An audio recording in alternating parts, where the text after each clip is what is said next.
त्यत्न शरणम नमामितावाय। अब यी दुई प्रश्नको उत्तर दिँदाखेरि हामीले एउटा कुरा के बुझ्नुपर्छ भने यी दुई अवधारणाहरू दुईटा भिन्दै भिन्दै सिद्धान्तमा आधारित छन् र धेरै नै फरक छ। यो जुन तपाईँले चित्त र आत्माको कुरा गर्नुभयो र यो दुईटा बिच यति धेरै फरक छ कि त्यसको बारेमा अब वास्तवमा विस्तृत रूपमा कुरा गर्नुपर्ने हुन्छ। तर छोटकरीमा म के बताउन चाहन्छु त सबभन्दा पहिले अब आत्माको बारेमा कुरा गरौँ। त हिन्दू धर्मभित्र तपाईँले हिन्दू भन्दाखेरि अब वैदिक हिन्दू धर्मको कुरा आउँछ। त त्यो हिन्दू धर्मभित्र वेददेखि लिएर षड्दर्शनसम्म आउँदाखेरि त्यहाँनिर आत्माका अलि सूक्ष्म अवधारणाहरू पाउँछौँ हामीले। जस्तो साङ्ख्य, वैशेषिक, न्याय, वेदान्तमा आउँदाखेरि अलि केही फरक कुराहरू आउँछ। जस्तो भनौँ न्यायको जुन आत्मा छ त्यो जड हुन्छ, त्यो ज्ञान स्वरूप हुँदैन भने यसरी अलिकति केही फरकहरू भए तापनि त्यहाँभित्र एउटा एक रूपता छ आत्माको बारेमा, आत्माको सिद्धान्तको बारेमा। त्यसलाई चाहिँ म लिएर बौद्ध चित्तसँग म त्यसलाई तुलना गर्नेछु यहाँनिर। त सबभन्दा पहिले आत्माको कुरा गर्दाखेरि आत्मा भनेको त्यो वैदिक हिन्दू धर्मभित्र एउटा कुनै कुरा यस्तो परमार्थ त नित्य छ, कुटस्थ छ, त्यो कहिले पनि परिवर्तन हुँदैन। जस्तो अब आत्माको कुरा गर्दाखेरि अलि सरल रूपमा आम रूपमा बुझिएको र जानिएको वेदान्तकै कुरा गरौँ। शङ्कराचार्यको म कुरा गर्न चाहन्छु तत्त्वबोधबाट। त शङ्कराचार्यले तत्त्वबोधमा के भन्नुभएको छ भने आत्मा कह, आत्मा भनेको के हो। अब यहाँनिर उहाँले विभिन्न परिभाषाहरू दिनुहुन्छ र त्यो परिभाषा मोरलेस यो वैदिक धर्मभित्र आत्माको बारेमा जे सोचाइ छ, सिद्धान्त छ, त्यसमा आधारित छ। त आत्मा कह भनेर भन्दाखेरि उहाँ के भन्नुहुन्छ भने स्थूल सूक्ष्म कारण शरीर भन्दा अतिरिक्त एउटा यो कुरा भयो। दोस्रो पञ्चकोश भन्दा अतीत, त्योभन्दा परको। तेस्रो यो आत्मा भनेको त्रय अवस्था साक्षी, अर्थात् जागृत, स्वप्न र सुसुप्तिको पछाडि यो आत्मा साक्षीको रूपमा रहन्छ, सधैँ रहन्छ त्यहाँनिर। अनि सच्चित आनन्द स्वरूप सन् य तिष्ठति स आत्मा, अर्थात् जे चाहिँ सत चित आनन्द स्वरूपको छ त्यो आत्मा, त्यो चाहिँ त्यसलाई चाहिँ आत्मा भनेर भनिन्छ भनेर यो पहिलो अवधारणा भयो मैले तपाईँलाई। त यसमा एक दुईवटा कुरा महत्त्वपूर्ण छ। पहिलो कुरा यो तिनै कालमा रहन्छ, कुनै पनि अवस्थामा जागृत, स्वप्न र सुसुप्तिको अवस्थामा यो साक्षीको रूपमा रहन्छ। र सत चित आनन्दमा यहाँनिर त्यो सतले के जनाउँछ भन्दा यो तिनै कालमा कुनै पनि किसिमको परिवर्तन नभइकन नित्य तरिकाले त्यहाँ रहन्छ, हैन। त यो पहिलो अवधारणा म तपाईँलाई भन्न चाहन्छु आत्माको बारेमा। र मोरलेस यो षड्दर्शनभित्र करिब करिब यस्तै कुराहरू पाइन्छ। आत्माको परमार्थ त केही सत्ता छ भने त्यो आत्मा जस्तो सत्ता छ र त्यो सत्ता त्यसरी अवस्थित रहन्छ। एउटा यो भयो। अब म अर्को एउटा अवधारणा पनि दिन्छु, त्यहाँ पछाडि अनि म बौद्ध चित्तसँग त्यसको म तुलना गर्नेछु। अब दोस्रो म भागवत गीताबाट लिन्छु। त भागवत गीतामा के भनिएको छ भने न जायते म्रियते वा कदाचिन् नायं भूत्वा भविता वा न भूयः अजो नित्यः शाश्वतोऽयं पुराणो न हन्यते हन्यमाने शरीरे। त यहाँनिर मुख्य अवधारणा त्यसमा म फोकस हुन चाहन्छु। त्यो केनिर भने अजो भन्ने जुन शब्द छ त्यसले के देखाउँछ भने त्यो आत्माको कुनै कारण छैन। त्यो पहिले पनि थियो, अहिले पनि छ र भोलि पनि रहन्छ, अजन्मा। त्यसको हेतु प्रत्यय अनुसार त्यो प्रादुर्भाव हुँदैन, त्यो सधैँ रहिरहन्छ, हैन। अनि नित्य छ, त्यो शाश्वत छ, त्यो ध्रुव छ, त्यो केही कुरामा यो चाहिँ डिपेन्ड गर्दैन र आफैमा कुटस्थ छ। यो महत्त्वपूर्ण अवधारणा हो, हैन। अब हामीले यदि बौद्ध धर्ममा चित्तलाई हेऱ्यौँ भने अब चित्तको अवस्था कस्तो छ त, र खास गरी यहाँनिर चित्त भन्दाखेरि म तपाईँको प्रश्नमा कसरी बुझ्छु भने अभिधर्मकोशमा वसुबन्धुले चित्त अनि विज्ञान र मन लाई पर्यायवाचीको रूपमा लिनुभएको छ। ठाउँ हेरेर यसमा केही सूक्ष्म भिन्नताहरू भए तापनि व्याख्याको सिलसिलामा वा त्यो कन्टेक्स्टको सिलसिलामा भए तापनि यी एउटै कुरा हुन्। त्यसैले म विज्ञानलाई लिएर म यहाँनिर तुलना गर्छु। त विज्ञान भनेको बौद्ध धर्मभित्र एउटा स्कन्द हो। बौद्ध धर्म सम्पूर्ण रूपमा बुद्ध धर्ममा हेरियो भने 5वटा स्कन्धभन्दा बाहेक अरू केही पनि छैनन्। त्यो के हो भन्दा रूप, वेदना, संज्ञा, संस्कार र विज्ञान। त्यो विज्ञान कस्तो, त्यसको अवस्था कस्तो छ, त्यसको अवस्थिति कस्तो छ भन्दा त्यो विज्ञान जान्नेवाला पनि छ, थाहा पाउनेवाला पनि छ र त्यो सन्ततिको रूपमा त्यो नित्य छैन र सन्ततिको रूपमा उदय व्यय हुँदै नदी जस्तो प्रभावित भएर त्यो अवस्थित रहेको हुन्छ। पहिलो कुरा त त्यो अनित्य छ, किनभने त्यो प्रतीत्य समुत्पन्न छ। अर्थात् प्रतीत्य समुत्पन्न भनेको त्यहाँनिर हेतु सामग्रीहरू जम्मा भए पछाडि मात्र त्यो विज्ञानको प्रादुर्भाव हुन्छ, त्यो विज्ञान जन्मन्छ। जस्तो कि त्यो हेतु सामग्रीहरू के हुन्? सामान्यतया विषय जस्तो रूप अनि चक्षु इन्द्रिय भए पछाडि मात्रै अनि चक्षु विज्ञान जन्मन्छ। त्यसैले अघि नै मैले जुन भने कि आत्मा भनेको केही त्यसको पछाडि कुनै हेतु सामग्री नहुने अझ जुन छ त्यो अनबोर्न भन्छन् नि अङ्ग्रेजीमा, त्यो अनबोर्न भन्छन् नि, यहाँनिर छैन। यहाँनिर त्यसका कज एन्ड कन्डिसन्स हेतु प्रत्ययहरू मिले पछाडि मात्रै विज्ञान जन्मन्छ। एउटा फरक त्यहाँनिर भयो।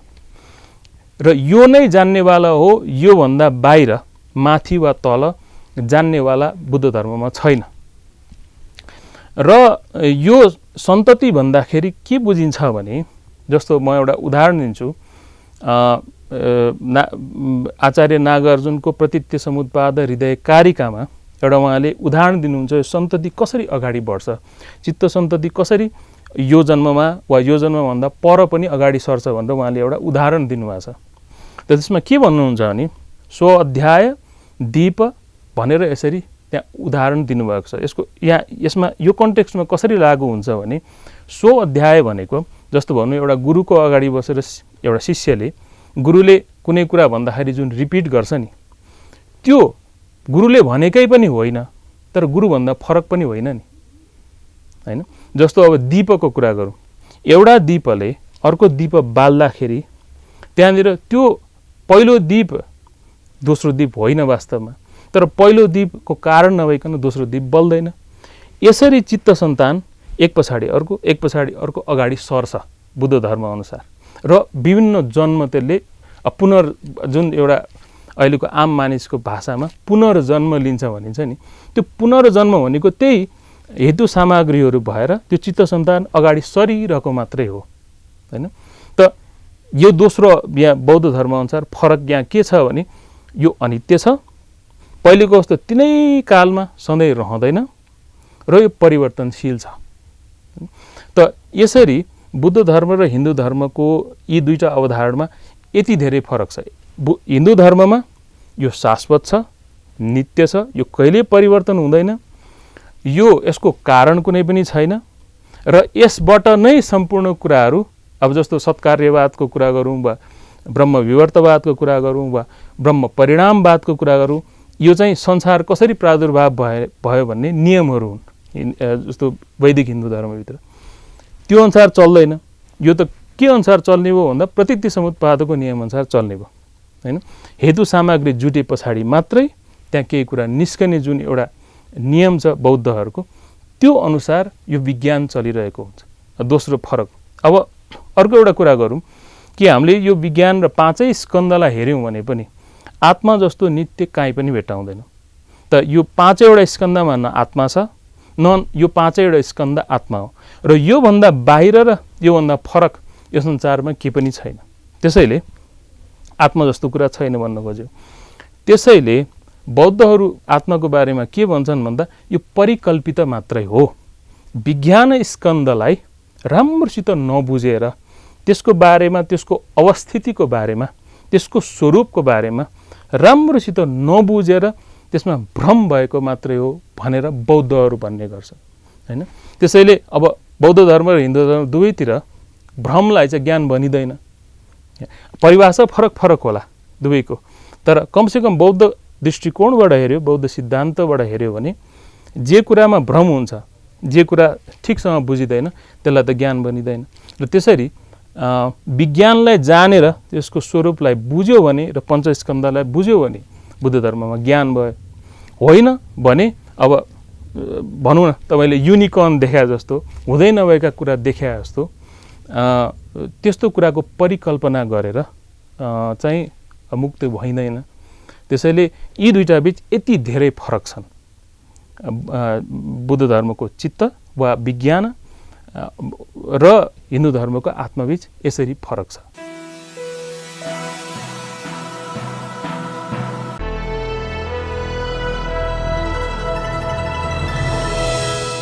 नेपाल र भारतमा अहिले यी कुरामा जति पनि अस्पष्टता छन्, यो ती कुराहरू यी दुईटा अवधारणालाई राम्रोसित नबुझेर र बौद्ध दृष्टिकोण र हिन्दू दृष्टिकोणलाई नबुझेर हो जस्तो मलाई लाग्छ हैन। त यो भन्नुभन्दा पहिले म एउटा अलिकति ब्याकग्राउन्डमा बताउन चाहन्छु। बुद्ध धर्म र हिन्दू धर्ममा एउटा कुरा कमन के छ भने, साझा के छ भने, दुईटैले हिन्दू धर्मभन्दा मैले यहाँ वैदिक हिन्दू धर्म भने दुईटैको एउटा साझा अवधारणा के छ भने, यो जुन जीव जगत छ त्यसको परमार्थता स्वरूप के छ त्यसको बारेमा भ्रम भयो भने संसारमा अल्झियो। त्यसको बारेमा ठ्याक्क जे कुरा छ त्यही बुझ्यो भने संसारबाट बाहिर निस्क्यो। यसमा त यो दुईटा बीच एउटा सादा अवधारणा छ, तर त्यो परमार्थतः चिज के हो भन्ने कुरामा चाहिँ यी बीच फेरि ठुलो मतभिन्नता छ। र त्यो मतभिन्नतालाई सबभन्दा बढी हाइलाइट गर्ने पोइन्ट चाहिँ आत्मा र चित्तको जस्तो लाग्छ। चित्त या विज्ञान भनौँ, बौद्ध धर्मअनुसारको विज्ञान।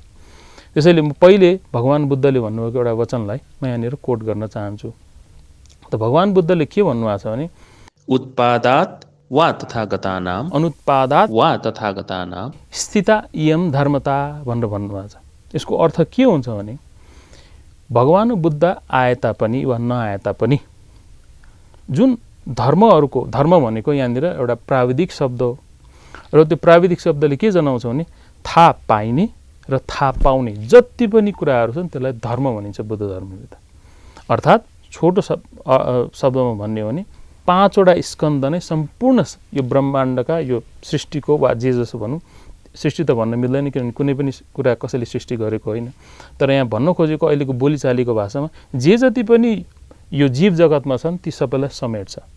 त त्यसको ठ्याक्क स्वरूप कस्तो छ त्यसलाई बुझे पछाडि मात्रै ज्ञान, होइन भने अज्ञान, यो कुरा। त भगवान् बुद्धले अघि नै मैले भने कि जे जस्तो अवस्थामा यी धर्महरू रहेका छन् त्यसलाई बुझ्नु नै ज्ञान हो हैन। त्यसमा अलिकति पनि भ्रम भएको खण्डमा, त्योभन्दा फरक बुझेको खण्डमा चाहिँ अब त्यहाँ मोह भयो, अविद्या भयो र मोक्ष हुन सकेन। अब आत्मा र बौद्ध के अरे वैदिक हिन्दू धर्मको आत्मा र चित्तको कुरा गर्दाखेरि चाहिँ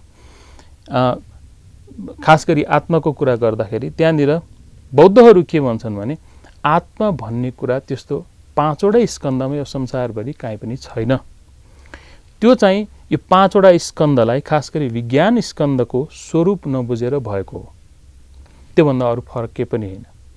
त यहाँ म बौद्धको दृष्टिकोणबाट एउटा अवधारणा म ल्याउन चाहन्छु। त्यो के हो भने, बौद्ध धर्मलाई मध्यम मार्ग भनिन्छ। मध्यम मार्गको अर्थ के हो भने, धर्महरू शाश्वत पनि छैनन् भने सत्तै नित्य रहिरहने पनि छैनन्, र त्यो उच्छेद भनेको यहाँनिर हेतु सामग्री सिद्धिए पछाडि फेरि ती सम्पूर्ण कुराहरू खतम भएर जाने पनि छैनन्। हेतु सामग्री हुने बित्तिकै ती देखा पर्छन्, हेतु सामग्री नहुँदा ती देखा पर्दैनन् हैन। बौद्ध धर्मको यो एउटा अकाट्य अवधारणा हो। त त्यो अवधारणा अनुसार हामीले यहाँनिर बुझ्नुपर्छ के भने, यदि हामीले जस्तो भनौँ अहिले मैले आत्माको कुरा भने, आत्मालाई बौद्धहरू त्यो शाश्वत दृष्टिभित्र राख्छन्। त्यस्तो धर्मको अवस्था छैन। धर्म भनेको सधैँ शाश्वत रहने, कुनै कारण पनि नभइकन त्यतिकै सधैँ रहिरहने त्यस्तो अवस्था पनि छैन भने कारण सामग्री सिद्धिने बित्तिकै ती बिलाउन त बिलाउँछन्, तर फेरि कारण सामग्री हुँदाखेरि, हेतु प्रत्ययहरू हुँदाखेरि फेरि देखा पर्छन्।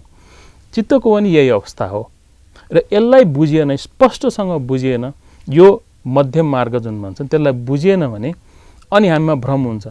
र बौद्धहरूको विचारधारा के हो भने हिन्दूहरूले वा वेदान्तमा भनौँ जुन आत्माको परिभाषा छ त्यो दिँदाखेरि यो ठ्याक्कै जस्तो धर्महरू छन् त्यस्तै नबुझेर नै त्यसमा परिकल्पना गरिएको, त्यसलाई समारोप भन्छन्। अर्थात् जे छ त्योभन्दा बढी सोच्ने हैन। म एउटा आचार्य नागार्जुनले प्रतीत्य समुत्पाद हृदयकारिका भन्ने एउटा सानो लेख्नु भएको छ। त्यसमा उहाँ के भन्नुहुन्छ भने नापनेयम अतः किञ्चित प्रक्षेप्यम नापि किञ्चन द्रष्टव्यम भूततो भूतम भूतदर्शी विमुच्यते।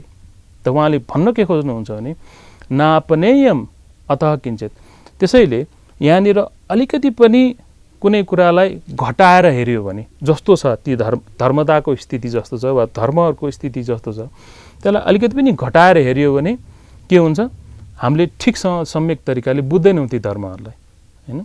अनि फेरि न प्रक्षेप्यम किञ्चन, त्यहाँनिर अलिकति पनि प्रक्षेप भनेको आफ्नो मनको कुराहरू त्यसमा थपर्ने, समारोप गर्ने। यी दुईटा कुरो गरेपछि के हुन्छ भन्दा हामीलाई यी धर्महरूको वस्तुत वा परमार्थत चाहिँ कस्तो अवस्थामा छन् भनेर बुझ्दैनौँ। त्यसैले उहाँ के भन्नुहुन्छ, द्रष्टव्यम भूततो भूतम भन्दा यसरी हेरिनुपर्छ कि त्यो जस्तो छ त्यसरी नै हेरिनुपर्छ। त्यसको अवस्था कस्तो छ भन्दा त्यो न शाश्वत छ न उच्छेद छ भने त्यो सधैँ नित्य रहने, तिनै कालमा रहने, परिवर्तन नभइकन रहने पनि कुनै धर्म छैन यो संसारमा। र फेरि एकचोटि हेतु सामग्री खतम हुँदाखेरि, त्यहाँ नहुँदाखेरि, त्यसको एब्सेन्समा जे हराउँछ फेरि हेतु सामग्री भएपछि फेरि त्यो जन्मन्छ। धर्महरूको अवस्था यस्तो छ बौद्ध धर्मअनुसार। जबकि आत्मा भन्दाखेरि के भयो, त्यो न हेतु सामग्रीमा आधारित भयो, त्यो सधैँ नित्य कुटस्थ भयो, त्यो केही कुरामा पनि भर परेर जन्मनु परेन हैन।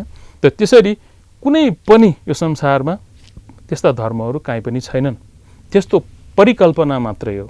अर्थात् यो 5वटा स्कन्द, त्यसमा पनि अब विज्ञान स्कन्द भनौँ, त्यसको बारेमा नबुझेर त्यसलाई राम्रोसित नखुट्याएर भ्रम परेर मात्रै अनि आत्मा जस्ता कुराहरूको परिकल्पना गरिएको। त अब तपाईँको एउटा प्रश्न के हुनसक्छ भने अब त्यसले के चाहिँ फरक पर्छ त भन्दाखेरि, अब म एउटा आचार्य धर्मकीर्तिले भनेको कुरा म भन्न चाहन्छु कि धर्मकीर्तिले प्रमाण वार्तिकमा एउटा श्लोक भन्नुभएको छ जुन चाहिँ यहाँ सान्दर्भिक हुन्छ जस्तो लाग्छ। उहाँले के भन्नुहुन्छ भने आत्मनि सति परसंज्ञा सो पर विभागात परिग्रह द्वेषो अनयोः सम्प्रतिबद्धः सर्वे दोषा प्रजायन्ते। त्यसको अर्थ म एक एक गरेर यो अहिलेको कन्टेक्स्ट अनुसारमा बुझाउने कोसिस गर्छु। त आत्मनि सति, यदि आत्मा छ भनेर मानिएको खण्डमा हैन, परसंज्ञा, त्यो आत्मा भन्ने बित्तिकै त्यो आत्माभन्दा परको कुरा हुने भयो। जब आत्मदृष्टि हुन्छ, त्यो आत्मदृष्टि हुने बित्तिकै आत्माभन्दा पर केही छ, त्योभन्दा छुट्टै केही छ भन्ने कुरा त्यहाँनिर हामीलाई त्यस्तो किसिमको भ्रम हुन्छ। यसो हुँदाखेरि के हुन्छ, सो पर विभागात, त्यो आत्मा र त्योभन्दा परको विभाग हुने बित्तिकै परिग्रह द्वेषो, हामीलाई के हुन्छ भने केही कुरा चाहिँ समात्ने, केही कुरा मन पर्ने, केही कुरालाई चाहिँ द्वेष गर्ने गर्छौँ, केही कुरालाई मन पराउँदैनौँ हैन। अनयोः सम्प्रतिबद्ध, यो कुरामा बाँधिएपछि अर्थात् यो सो र परमा यसरी बाँधिएपछि सर्वे दोषा प्रजायन्ते, सबै दोषहरू त्यहाँबाट जन्मन्छन्। दोष भनेको यहाँनिर राग द्वेष मोह नै हो। त बौद्ध धर्मअनुसार यदि आत्मा जस्तो भ्रम भएको खण्डमा, धर्महरूको जे अवस्था छ त्यसलाई राम्रोसित नबुझेको खण्डमा त्यहाँ आत्मदृष्टि हुन्छ। त या त आत्मदृष्टि हुन्छ या त उच्छेद दृष्टि हुन्छ हैन। अब उच्छेद दृष्टि भनेको के हो, चर्वाकहरूको जस्तो उच्छेद दृष्टि। म एउटा यहाँ पनि म चर्वाकहरूले के भन्थे भने यावत् जीवेत सुखम जीवेत ऋणम कृत्वा घृतम पिबेत भस्मीभूतस्य देहस्य पुनरागमनम कुतः भनेर भन्छौँ। उनीहरू यसको अर्थ के हो भने जति हामी बाँच्छौँ सुखसँग बाँच्छौँ, ऋण लिएर भए पनि घिउ खाउँ हैन। एकचोटि यो जुन यो महाभूतले बनेको सबै कुरा भस्मीभूत भइसकेपछि, खतम भइसके पछाडि कहाँबाट पछाडि फर्केर आउनु हैन। त यो उच्छेद दृष्टि भयो। अहिले मैले भनेको आत्मा भनेको शाश्वत दृष्टि भयो। अहिले यो चर्वाकहरूले भनेको जस्तो उच्छेद दृष्टि भयो। त यो दुईटै दृष्टिकोणहरू धर्मलाई ठिकसँग नबुझेर भएको हो भनेर बौद्धहरू भन्छन् हैन। त बौद्धहरू अनुसार के हो, मिडल पाथ पनि भन्छन्, मध्यम मार्ग, कि धर्महरू हेतु सामग्री हुँदा प्रादुर्भाव हुने, नभएपछि ती जाने, तर त्यसको अर्थ उच्छेद हुने होइन हैन। चित्त सन्तान पनि त्यसै गरेर एउटा जन्मबाट अर्को जन्म सरिरहेको हुन्छ। त यसरी नबुझेको खण्डमा र आत्मा जस्तो कुरा छ भनेर बुझिएको खण्डमा त्यहाँ दुई किसिमको आत्मा हुन्छ फेरि बौद्ध धर्म अनुसार। एउटा भित्र पञ्चस्कन्धमा समारोप गर्ने, एउटा बाहिर धर्महरूमा आत्मा भनेर समात्ने। त यो दुईटा हुने बित्तिकै सबै दोषहरू क्लेशहरू जन्मन्छन्। जब आत्मालाई भत्काइन्छ, जुन चाहिँ बौद्ध दृष्टिकोण अनुसार सूक्ष्म तरिकाको आत्मग्राह हो, सूक्ष्म तरिकाको एउटा शाश्वत दृष्टि हो, त्यो भत्काउनको लागि बौद्धहरूले विपश्यना गर्छन्। विपश्यना भनेको एक हिसाबले प्रज्ञाको विकास हो। त प्रज्ञा भन्दाखेरि यहाँ केलाई जनाउन खोजिएको हो भन्दा यथा अवस्थित प्रतीत्य समुत्पन्न वस्तुतत्व प्रविचय लक्षणा प्रज्ञा भनेर भनिन्छ। अर्थात् यथा अवस्थित, जस्तो अवस्थामा छ त्यस्तै अवस्थामा हैन, प्रतीत्य समुत्पन्न धर्महरूको सम्पूर्ण प्रतीत्य समुत्पन्न धर्म हो, त्यसको अवस्थालाई बुझ्नु नै प्रज्ञा हो, त्यसको लक्षणलाई बुझ्नु नै प्रज्ञा हो हैन। त्यो प्रज्ञा श्रुतमै, चिन्तामै, भावनामै हुँदै जान्छ बुद्ध धर्म अनुसार। त त्यसलाई विकास गरे पछाडि मात्रै ठिक सम्यक तरिकाले धर्मलाई बुझेर त्यसको धर्मको स्वरूप प्रतीत्य समुत्पन्न रहेछ भनेर त्यसको स्वलक्षणलाई सामान्य लक्षण बुझेको खण्डमा अनि जस्तो आत्मा जस्तो शाश्वत दृष्टि पनि काटिन्छ। र चर्वाकहरूले भनेको जस्तो यो सबै कुरा फेरि यो चारवटा महाभूत मात्रै हुन्, त्योभन्दा फरक केही पनि छैन, त्योभन्दा पर एकचोटि त्यो सिद्धेपछि सबै सिद्धिन्छ भन्ने कुराबाट पनि फेरि पार पाइन्छ। यसरी सम्यक तरिकाको हेरेको खण्डमा मात्रै अनि मोक्ष पाइन्छ। त यी सम्पूर्ण धर्महरूको एउटा अन्तिम ध्येय के हो भने मोक्ष प्राप्ति हो। धर्म अर्थ काम मोक्ष मध्ये चारवटा पुरुषार्थ मध्ये भारतीय पूर्वीय दर्शनको सबभन्दा महत्त्वपूर्ण पक्ष भनेको मोक्ष हो, धर्महरूको काम यसको लागि हो। त्यसैले यदि आत्मा जस्तो कुरा सोचिएको खण्डमा, परिकल्पना गरिएको खण्डमा सम्पूर्ण दोषहरू आउँछन्, संसारमा घुमिन्छ, कहिले पनि मोक्ष प्राप्ति हुँदैन।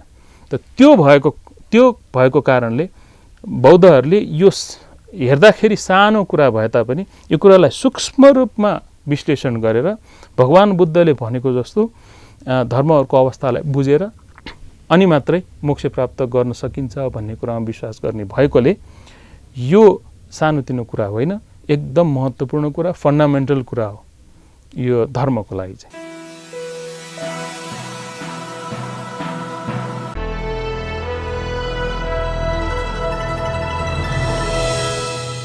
यो आत्मा र अनात्माको कुरा वास्तवमा भन्यो भने यो एक आपसमा ठ्याक्कै विरुद्ध नभएर, वा अर्को भाषामा भनौँ, जुन कुरालाई आत्मा भनेर बौद्धहरूले निषेध गर्छन्, जुनलाई अनात्मा भन्छ, अनात्मवाद भनेर भनिन्छ, त्यो खास आत्माको ठ्याक्कै अपोजिट होइन, उल्टो होइन। वास्तवमा त्योभन्दा पनि अझ गहिरो र अलि सूक्ष्म विश्लेषण त्यहाँ चाहिन्छ त्यो अनात्मा बुझ्नको लागि। त आत्माको मैले अघि नै पनि भने कि आत्माको अर्थ यस्तो एउटा तत्त्व हो, परमार्थ त, जुन तिनै कालमा अवस्थित छ, त्यो कहिले परिवर्तन हुँदैन आदि। जब बौद्धहरूले अनात्मा भन्छन्, वास्तवमा भन्यो भने बौद्धले भन्न खोजेको अनात्माको एउटा सिधा अर्थ चाहिँ के हो भने यो पञ्चस्कन्धमा, पञ्चस्कन्ध भन्दा त बाहिर बौद्धहरूले केही पनि मान्दैन, छ भनेर त्यसको कुनै अवधारणा छैन। त्यो यो पञ्चस्कन्धमा त्यस्तो आत्मा जस्तो कुरा छैन, परिकल्पना मात्रै गरिएको भन्ने एउटा सिधा अर्थ लाग्छ। अर्को अर्थ के लाग्छ भने म यसको लागि चाहिँ अब आचार्य नागार्जुनको मूल माध्यमिक कारिकाको अन्तिम श्लोकमा यहाँनिर कोट गर्छु। सर्वदृष्टि प्रहाणाय य सद्धर्मम अदेशयत अनुकम्पाम उपादाय तम नमस्यामि गौतमम भनेर उहाँले त्यो मूल माध्यमिक कारिका सिद्ध्याउनु भएको छ। यसको अर्थ के हुन्छ भने सर्वदृष्टि प्रहाणाय, सबै दृष्टिहरूलाई प्रहाण गर्नको लागि, जसले यह सद्धर्मम अदेशयत, जसले यो सद्धर्म पढाउनु भयो, अनुकम्पाम उपादाय, उहाँले आफ्नो करुणाले गर्दा यसो त्यो करुणामा भर परेर यसो भन्नुभएको र त्यसैले तम नमस्यामि गौतम, म त्यो गौतमलाई म नमस्कार गर्छु। अब यहाँ सर्वदृष्टि प्रहरणाय भन्ने कुरा बुझ्नु जरुरी छ। त आत्मा भन्दाखेरि एउटा सिधा अर्थ के लाग्छ भने त्यहाँ धर्मको बारेमा एउटा दृष्टि बनाइयो। दृष्टि भन्ने बित्तिकै बौद्ध धर्म गलत दृष्टि बनाइयो।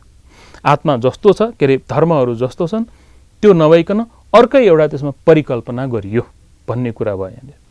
जब उहाँले सर्वदृष्टि प्रहरणाय भन्नुहुन्छ त धर्महरूको अवस्था कस्तो छन् त भन्ने कुरा यहाँ सिधा अर्थमा आउँछ। धर्महरू चाहिँ कस्तो अवस्थामा छन् बौद्ध धर्मको विश्लेषण अनुसार भने ती प्रतित्य समुत्पन्न भएर, यहाँनिर महत्त्वपूर्ण अवधारणा छ कि ती प्रतित्य समुत्पन्न भएको कारणले ती सबै निस्वभाव छन्, त्यसमा आफ्नो स्वभाव छैन, तिनीहरू देख्न चाहिँ देखा पर्छन्। जस्तो उदाहरण दियो मैले, उदाहरण फेरि के भने यो उपमाहरूको एउटा लिमिट हुन्छ, त्योभन्दा बढी सोचिएको खण्डमा उपमाले काम गर्दैन। त यहाँ म एउटा उपमा दिन चाहन्छु कि हाम्रो इन्द्रधनुष तपाईको देखा पर्छ, हामीले स्पष्टसँग 7 वटा रङ देख्छौँ, तर इन्द्रधनुषको जति तपाईँ नजिक जान खोज्नुभयो त्यति त्यो हराउँछ, त्यो समात्न सकिँदैन। त्यस्तै गरेर यी धर्महरू हाम्रो अगाडि मायावत रूपमा देखा त पर्छन्, त्यो प्रतित्य समुत्पन्न भएकोले ती देखा पर्छन्, तर प्रतित्य समुत्पन्न भएकै कारणले आफ्नो स्वभाव तिनको आफ्नो हुँदैन। त्यो स्वभाव भनेको हामीले परिकल्पना गर्ने मात्रै हो। त जब तिनमा कुनै स्वभावै हुँदैन आफ्नो भने अब त्यहाँ कुनै पनि दृष्टिकोण बनाउँदाखेरि त्यो दृष्टिकोण गलत बन्न जान्छ। यसलाई नै काट्नको लागि बौद्धहरूले विपश्यना गर्छन्, लामो समयसम्म विपश्यना गरेर धर्महरूको जे अवस्था छ त्यो अवस्थालाई बुझ्ने कोसिस गर्छन्, प्रज्ञाको विकास गर्छन् हैन। त्यसैले आत्मा भन्ने र अनात्मा भन्ने बित्तिकै ती एक आपसमा ठ्याक्कै विरुद्ध नभइकन कुनै पनि किसिमको दृष्टिभन्दा पर जाने, कुनै पनि दृष्टिलाई काट्ने, गलत दृष्टि र भ्रमलाई काट्ने अवस्थामा बुझिन्छ हैन। त्यसैले आत्मा र अनात्मा ठ्याक्कै उल्टो भने होइन, त्यो अवस्थामा बुझ्नु पर्यो।